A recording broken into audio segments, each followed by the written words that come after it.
You're looking at the developments, doing some deep dive analysis into what could be happening, what is happening. We speak now to Professor Kealeboga Maphunye, who speaks to us about this as a democracy and elections expert. A very good evening to Prof. Thank you so much for speaking to us.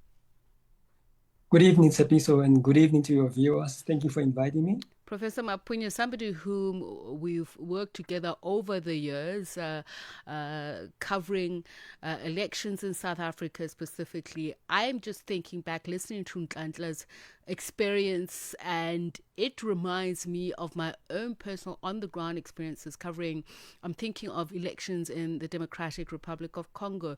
I'm thinking of the environment in Zimbabwe on many a times, and on a different end, observing elections in Egypt, very militaristic, very securocratic, heavy presence.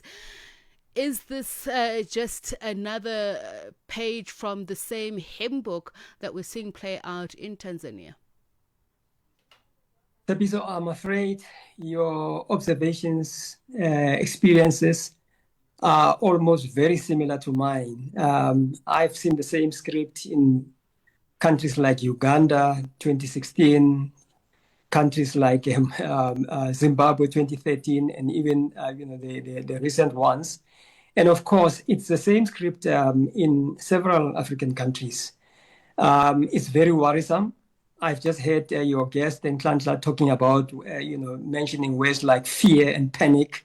For me, it's a piece of whenever an election is punctuated by words like those, disappearances, harassment of the media, of civil society, detention and arrests and repressive measures, it worries me a lot that we are not going to have a free and fair election. We are not going to have a credible election.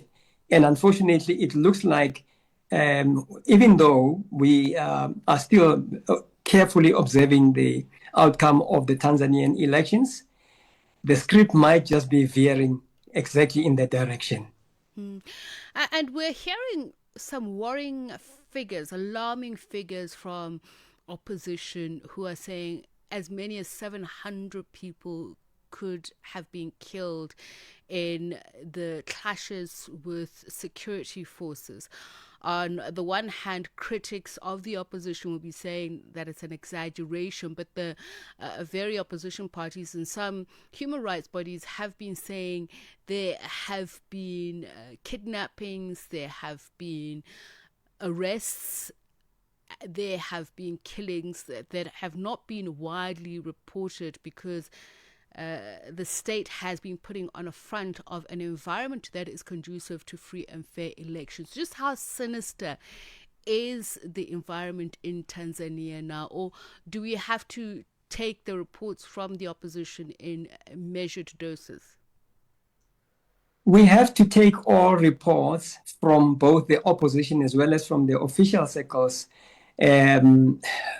carefully, because it is almost like a case of he said, she said, allegations, counter allegations. Normally in an election, a disputed election or an election that has signs of dispute and conflict, including electoral violence, it's very often very, very difficult even to take sides with one side, especially the opposition, official opposition or otherwise, or even the governing party, or even the government. Because during an election, so even the government, remember, it is a contender in an election. It is part and parcel of the competition. It is a participant. So normally, for instance, in my circles, whenever we are observing elections, we have to know that you need to first assess the veracity of allegations and counter allegations. And in such an environment whereby there's a blanket media ban, or maybe there's a closure of the internet, such as what has happened in Tanzania. In 2016, when I was in Uganda, a similar thing happened whereby the internet is just switched off. And so counter accusations and accusations are very, very often very difficult to verify. So in such instances, therein lies the limitation of assessing whether Tanzania's, electoral outcome is democratic, is legitimate, because now you have got some kind of a suppression, apparent suppression of the outcome and what is truly happening. Journalists are struggling to get accreditation, such as what your guest was saying earlier, and I'm just wondering how many were denied such accreditation. It usually happens in those countries that we call electoral authoritarian states. In other words, these are countries which hold elections, but with a semblance, a very, very minimal semblance of democratic participation and compliance to the regulations of free and fair elections, such as, for instance, as outlined in the African Charter on Democracy, Elections and Governance, and other international election, management statutes and instruments and standards. So it makes it very, very difficult. But we have to keep looking at those reports. I would think that 700 could be far off the mark. But like I'm saying, if you are not able to verify from independently from the official sources, you are quite likely to go with that, more than 700 deaths, that have occurred coming from the opposition. My sources were telling me that at least 2 deaths were verified, one from a police officer and another one a civilian. But again, it's neither here nor there, because some reports are actually disputing this very small number. I mean, just looking back at the environment in the lead up to the elections, there already were criticisms pointed at President Suluhu Hassan as a leader of the CCM, which has been in governance for decades, as actually rolling back on the reforms that she had promised when she came in after President Magufuli, and some even accusing her as even far worse. But I want to look at it in as objective manner as possible, the democratic architecture of Tanzania. There was a legislative change, a constitutional change to the INEC Act of 2024. So some have said that while it introduced reforms, it had some serious legislative gaps. President Suluhu Hassan has come in obviously, after the death of former president, the late John Magufuli, promising, obviously, what you have just said, reforms, and some would even say a reversal of what they used to be termed Magufuli's more authoritarian tendencies towards, the opposition and civil rights. As was, he was criticized then by bodies, several, human rights bodies such as Human Rights Watch and the others. He introduced, most importantly, things like reconciliation, even reform, shortly after coming to power, after 2021. But then subsequently, critics, note that, heavy-handed, approach to the opposition, especially, the political, major opposition parties such as Chadema, for instance, whose leader was arrested, just in the run-up to this election. Obviously, this sort of seems to taint her, record to date. But of course, we have to remember that Tanzania has been one of, the beacons of peaceful elections, even surpassing the records of other, neighbors in the SADC region, where we had seen, violence.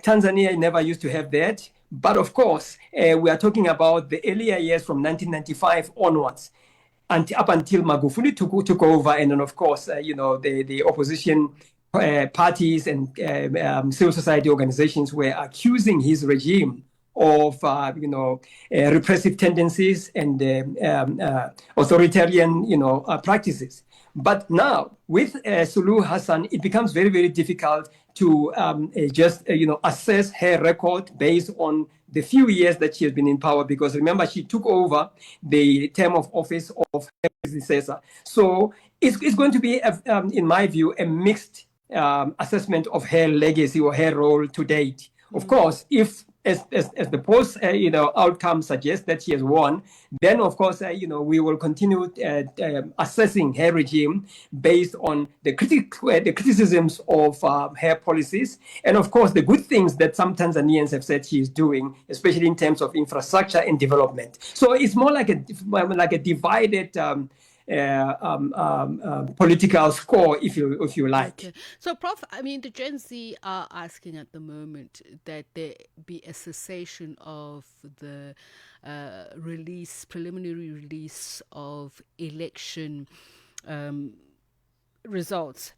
And when I look at some of those gaps that are being pointed to, it does raise concern, because it's been noted that some of the legal frameworks that exist, like the Cybercrimes Act of 2015, the Personal Data Protection of 2022, that they have significant gaps regarding election data integrity. And we know questions around the independent transparency of INEC has also been raised. So the data that has been released now isn't being released within an environment of credible democratic systems. It is very, very difficult to ascertain that, given the tension, the political tension, and one could even say the political instability that we are seeing, judging by the media reports that we are receiving from Tanzania. One would have expected a different scenario whereby you release this kind of information based on transparency, based on accountability to all the political parties, irrespective of whether this is a governing or ruling party or an opposition party, but making sure that in line with the requirements and provisions of the African Charter on Democracy, Elections and Governance, you've got to make sure that you avoid creating an environment that is not conducive to free and fair elections. And that environment, which is not conducive to free and fair elections, is this one of barring certain individuals, sometimes even apparently on spurious, grounds or basis, and also making sure that you reduce, the space for participation, and you instill fear, especially in certain, sections of the populace or the voters. In such a situation, it becomes very, very difficult at the end of the day to say in the pre-elections period, the situation was free and fair and conducive for a free and fair poll.